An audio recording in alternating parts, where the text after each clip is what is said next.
এক জলভূমিতে একটি বাবু কুমির থাকত।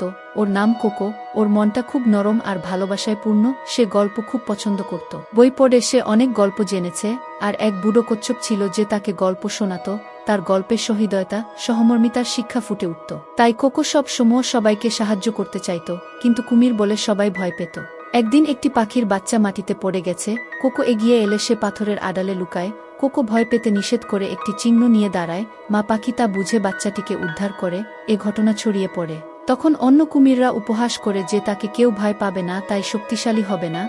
বুড়ো কচ্ছপ তা জেনে মুচকি হেসে বলল, হৃদয়বান হওয়ার মধ্যেও শক্তি আছে।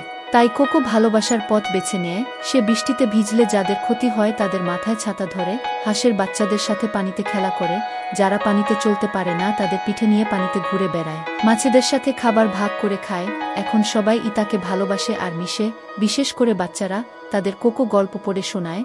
আর এভাবেই কোকো সবার মাঝে সবচেয়ে হৃদয়বান বন্ধু হয়ে ওঠে। কুমির বলে কেউ ভয় পেয়ে পালায় না।